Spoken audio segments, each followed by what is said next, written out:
Hey y'all, what's up? It's Friday, I think. Yes. Yes, it's Friday.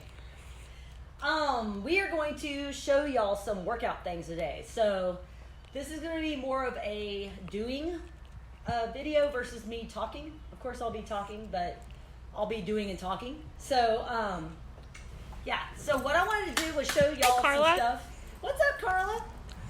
Yay! So I'm going to show y'all some stuff that y'all can do with just body weight alone as far as metabolic conditioning is concerned. So cardio, metabolic conditioning, metabolic strength training even, circuit training, whatever you want to call it. Hi, Rochelle. What's up? So I figured I would show some body weight circuits that I've put together for use in the Zoom group training that I've been doing. As well as I might throw in a few other like kettlebell, jump rope, some stuff for those of y'all that have some equipment at your disposal. So basically, in true Sarah fashion, I'm going to just start talking and showing, and then I'll think about all these other little things that could be helpful for you. So hopefully this will be a information-packed video. And everyone loves doing conditioning work, fat loss, all that good stuff, right? So what I want to do is show y'all two specific kind of formats that we've used in the Zoom workouts this week, actually. So the first one is going to be what's called an EMOM, okay? I've written several articles about the EMOM format. I've talked about it extensively in my book, The Ultimate Group Training Manual. It's become a popular format for conditioning work as well as strength work. I use it a lot in my own programming, for strength and for conditioning, and I like it a lot because it keeps me on task. So when you do an EMOM, that stands for every minute on the minute. You essentially will like use a clock or a stopwatch or whatever. I use a timer typically on the computer. So when the timer starts, that's when you start your work. And then once you're done with that work, you rest the remainder of that minute until the timer gets to the next minute. Okay, so like you'd start at the 0 if you're using a digital timer, and then do your work, done, rest it, gets back up, and then when it gets to the 1 minute mark, you start again. And so you go through it that way. So the neat thing is that it's kind of a built-in, it creates a built-in rest interval. So without going too far down a rabbit hole and about that, I will say that it's important to have rest intervals in your conditioning work. I feel like a lot of people assume that they just need to go hard all the time and not rest, and that's completely wrong. If you're unable to sufficiently recover from the work that you're doing, then when you go to do the work again, you're not going to be able to perform at the right amount of intensity. Okay, so it's kind of defeating the purpose. So with that said, let me kind of break down the EMOM that we used this morning. So what we did, and I've got it written up here, it's totally messy, and it's Sarah Chicken Scratch. So Chris says, hi, Sarah. What's up, Chris? So if you can translate my Sarah speak, this will make sense. But what we did, we used this as a warm-up. So WU is what that means, warm-up. It took us 10 minutes. So what we did was an alternating EMOM. So again, every minute on the minute. So for the first minute, we did 5 benign burpees, and I'm going to show you all these exercises. So 5 of those. And then we followed that with 3 side lunge. I call it a side lunge shift and skip or step. We did 3 on a side. So once you completed that work, then you're going to rest the remainder of that minute. So with this, I believe on this one, pretty much everyone ended up with like 20 seconds of rest after this was over with. Yeah. And then once we get to the next minute, we'll knock out 15 jumping jacks or step jacks, and then 5 air squats. And with this one, I feel like there was like 30 seconds. There was a little bit more rest. So it works out really well. And when I designed this, when I was sitting at home last week putting things together, I was like, let's keep it body weight. Let's keep it simple. And obviously it doesn't look like a lot of stuff, but I can attest to the fact. Yeah. Shannon can too. I did the warm up with the group last Wednesday when we did this the first time, and Shannon did as well. And then she did it again today. And I will say that it was spicier than I expected it to be. Like it really, it doesn't look like a lot of stuff, but that's the magic of it. It's like you're able to keep moving at a sustainable pace, and you don't ever feel like you're dying, but you're working. Yeah. So here's how it'll work. So for the first minute, we did 5 benign burpees. So I guess to show maybe the easiest way of doing this, you can just pan over here. Just follow me around, I guess. So if we did hands elevated, that's going to be easier than going all the way to the floor. So the first option I would give would be just a hands elevated step back burpee. And I call these benign burpees because they're not a typical what I call floppy or CrossFit burpee, which I like to do, where you go all the way down to the ground and have to push yourself back up. So step back with hands elevated would essentially be this action. Yes, you can jump at the end if you wish, okay? We can tweak it up or down, okay? But stepping back, okay, so then the step from there would be a jump back. And again, you can jump at the top if you wanted to, okay? But elevating the hands, just like with push-ups, makes the exercise a little bit easier because we're taking your body from this position to more of an angled position. So it takes off it unloads your body weight essentially. So if we were doing that on the floor, then a step back burpee. So important here, you don't want to start with your feet close, okay? I like to have the feet actually wider than the hands so you can squat down easily.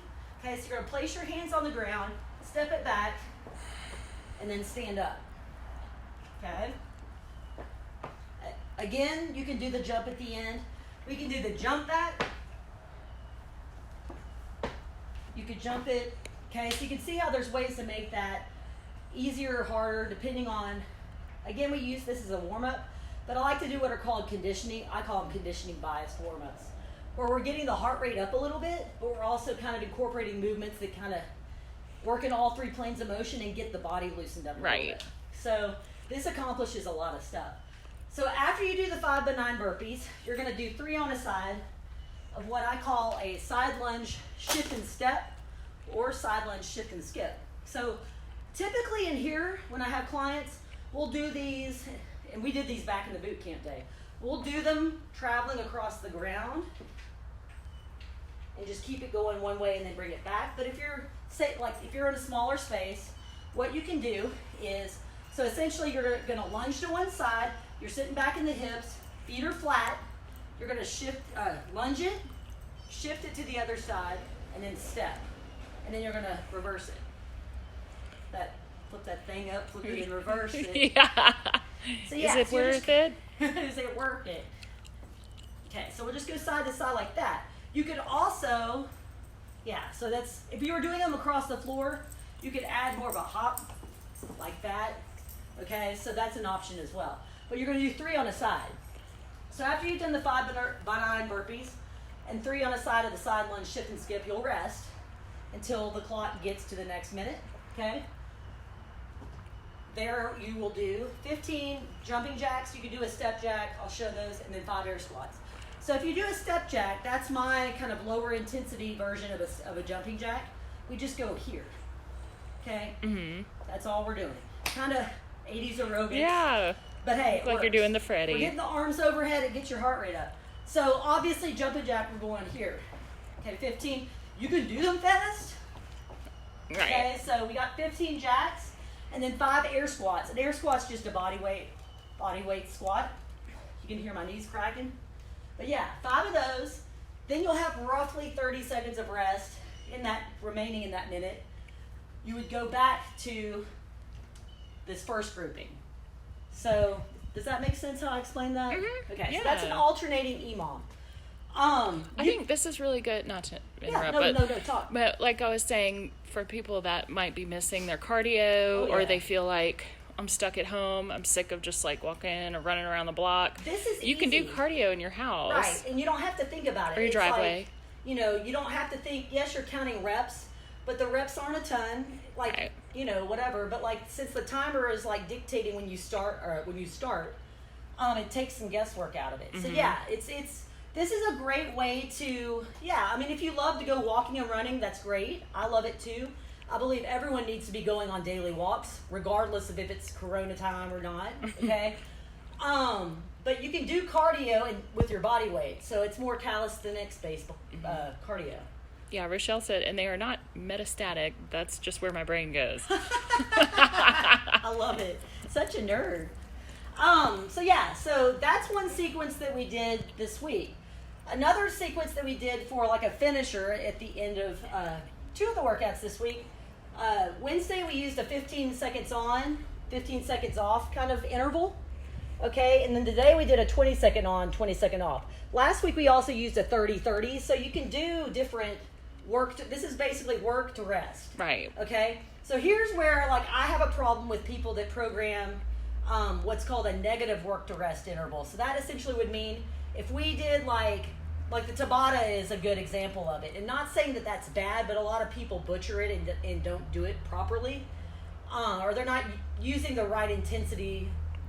They're just butchering it. So like if you were to come in here and say, let's do 30 seconds of kettlebell swings and 10 seconds rest and do 8 rounds of that. I wouldn't want to do that shit. Right. That's going to suck. No. My heart rate would be like 168, like it'd be skyrocketing. But people think that that's what they need to be doing. And the thing is, you can train, like exercise is stress on the body. So think about the scenario right now that we're living in. Like we're all kind of a little bit more stressed out probably, depending, whatever. But a lot of us in our daily lives, we live in kind of a stressful time. So we don't need to add any extra stress to our lives, right? At least I don't think so. So it would be, irresponsible of me as a fitness professional to just hammer my clients with workouts that just stress them out all the time. Mm-hmm. That eventually it's going to lead to injury, burnout, overtraining, people quitting. For me as a trainer, business-wise, that's defeating the purpose, right? But it's also just stupid, okay?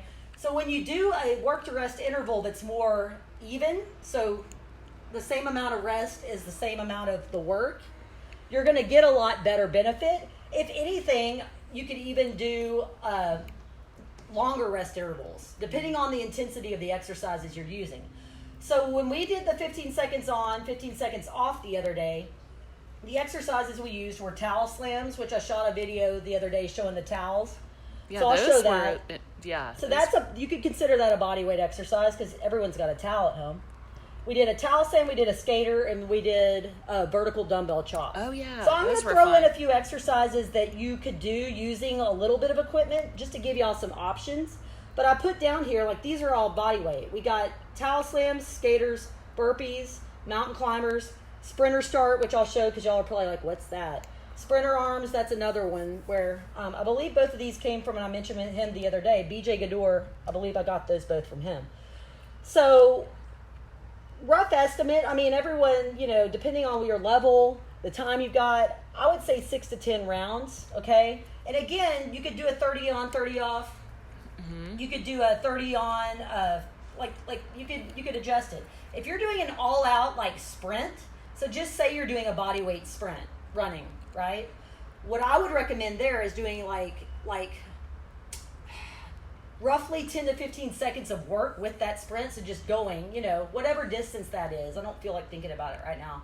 But with that, I would say recover until the next minute starts. So basically do it as an EMOM. So you basically have 10 to 15 seconds of work and then 45 to 50 seconds of rest. So you'll see that the higher the intensity of the movement, you need more recovery time. Right. That's my whole point here.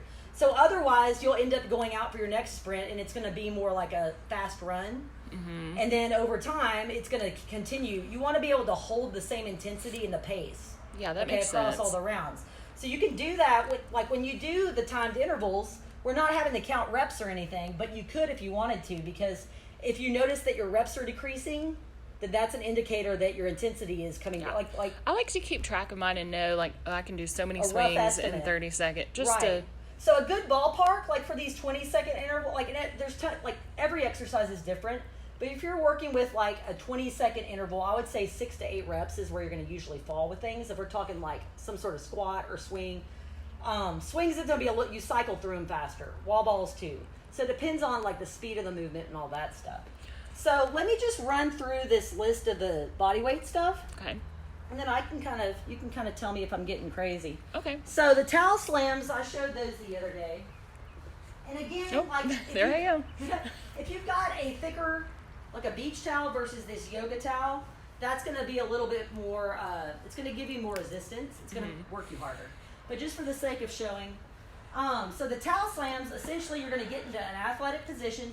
You sit back in your hips. Okay, I've got my feet a little bit wider than the shoulder width. And these mimic the rope slams? Yes. Yeah, good way to clarify that. So this mimics a rope slam or a slamming of the medicine ball, or like we got the inertia wave in here that we use. So you're essentially just taking the towel and you're shaking it out. So this week I'm like, it's like, shake the corona out. We're shaking the coronavirus out of this towel. Okay? So like this morning, Mom had her arms like this, shaking it out here. So if you think about it, when we go here, that's increasing the lever arm. For those of y'all that are physics nerds, this is going to put more kind of torque on the overall system versus being here. So this will be easier than out here. So y'all can adjust that. Y'all can also vary your stance. I mean, we could go here. You could go wide with your feet. There's all kinds of ways that you could add some variety to that basic movement. So that's a towel slam.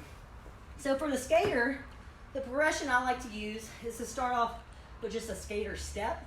So if you've got somebody that's very deconditioned, all we're doing is taking just a lateral step and kind of tapping behind.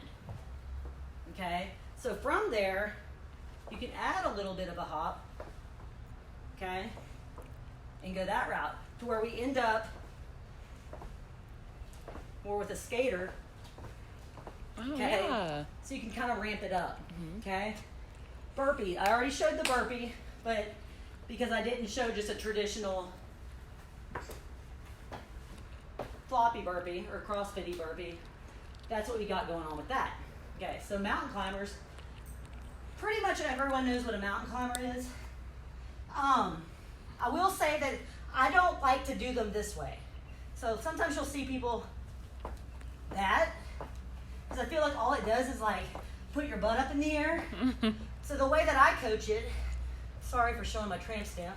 I like to coach keeping this front foot up off the ground. And then, so if you really needed to, you could go slow-mo, or, so see how it keeps me in a plank? Yeah. And with those, you could do those hands elevated if you needed to. I was going to say, too, if you're doing them inside on the carpet, you could use those the sliders. Sliders. Yeah, you could got, use, so that's a good, I've used like a folder before, right, or a piece of cardboard or something. That's what I think Dana and I were talking about that a while back. Back in the day, we used to use like Frisbees or like a manila folder, or even like back in the day when I trained people, we would carry a clipboard. Use your clipboards. But yeah, furniture sliders. Yeah. If y'all have these at home, you can do all kinds of fun shit with it. You know. Oh, now we're getting crazy. Okay. You can do all sorts of other stuff Yeah, too. you can do like one leg at a I could time. probably shoot a video on that. Yeah. We'll put that on the list. But yeah, that's a great option for the mountain climber. And you can do them slow-mo. You can do them fast. Sprinter start. Okay, so this one, Yeah, what is that? you've never seen this one. So essentially what we're doing here, and I'll show this one. So if y'all just think about the fact that a way to decrease the intensity of anything that you're doing is just slow it down. Okay, it's a simple concept, but it's important. And then obviously the reverse is the true to make things harder. But sprinter start, what we're going to do is essentially set yourself up as if you're getting ready to sprint. Okay, so like if you were a track athlete, so you get yourself down, okay, and then all we're gonna do is move from this position here to this position here. Or actually more here. So you're just kind of, so you can make it faster. We could actually decrease the intensity by not taking as big of a step back. Oh, yeah. Okay, but that one you can just kind of keep it cycling. That one's an ass kicker over time. I know. I see how winded you are Yeah. Just from talking. And then sprinter arms, you could do these. Actually, I like to do these kneeling. So if you go tall kneeling, you can do them half kneeling too. Essentially, it's Barbie arms. You know how Barbie, like, you can't do this with their arm? You're going to keep your arms at 90. I think the new ones you can, which is so, that's weird. That's wrong. But. For anyone that runs, you know, like, it's important to keep that arm angle, right? You don't want to run and have your arms be like this. Like, you want to kind of cycle through it as if your hands are, the cue I like is that you're reaching into your pockets. And on that matter, you don't want to run and be having your arms go here either. So everything is like the train track analogy, everything is parallel with the body. So On the sprinter arms, all we're doing is keeping the elbows at 90, and then we're moving. Oh. So you can see how that can jazz up the intensity. Yeah. You could go with light dumbbells on that one too. Like I wouldn't say anything more than 5 pounds per hand. But yeah, that's a really simple one. And again, we can go bilateral stance. You could go sprinter stance. You could go staggered stance. I wouldn't say single leg because you want to be able to be nice and stable to get the work up here. But yeah, that one's a doozy. And it's fun to watch people do. Yeah, it's goofy looking, but look, like that's the thing.